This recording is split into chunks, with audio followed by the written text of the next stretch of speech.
पाण सिंधी ड्रामनि में अहम किरदार अदा कंदड़ अदाकारा रोशन अता बाबति ॻाल्हि ॿोल कंदासीं। सिंधी ड्रामनि तोड़े फिल्मुनि में अमड़ जो लक़ब माणींदड़ अदाकारा इहा रोशन अता ई हुई, जंहिंखे सिंध जो नंढो तोड़े वॾो अमड़ चई पुकारींदो हो।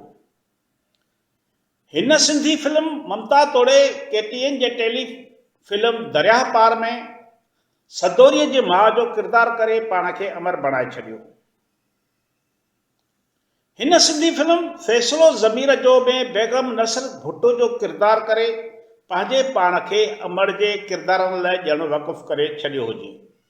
हर प्रोड्यूसर ऐं फिल्म साज़ खे जॾहिं अमर जी कास्ट साम्हूं ईंदी हुई त रोशन अता जो किरदार उन्हनि लाइ लाज़िम मलज़ूम बणिजी वेंदो हो। अदाकारा रोशन अता 1940 में आगा दिलमराद जे घर में शिकारपुर में अखि खोली।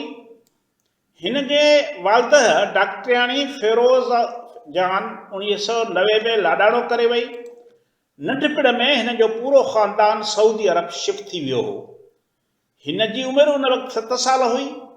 हू उते 6 साल रही ऐं हिन 6 हजब कया।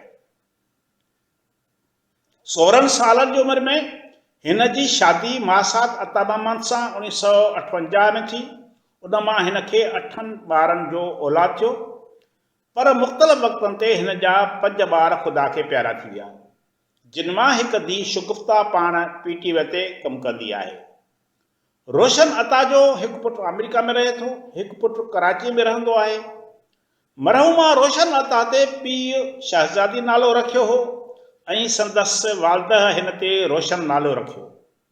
मरहूमा मैट्रिक ताईं तइलीम हासिल कई।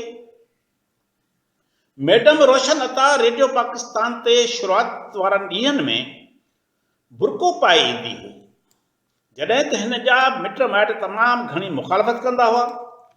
ड्रामनि में कमु करण ते संदसि मुड़ुस जी खेसि इजाज़त हुई।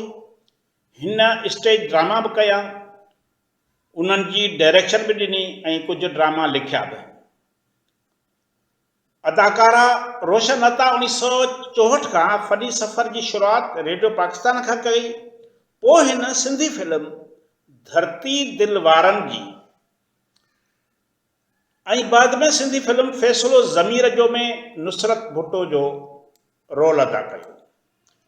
हिन जिन सिंधी फिल्मुनि में कमु कयो उन्हनि में धरती, लाल कुंवार, धरती ऐं आकाश, हाज़िर साईं, रत ऐं अजरक, उमेद, फुल माछी, तूफ़ान, घूंघट लाह कुंवार, मोरख ऐं ॿियूं शामिल आहिनि।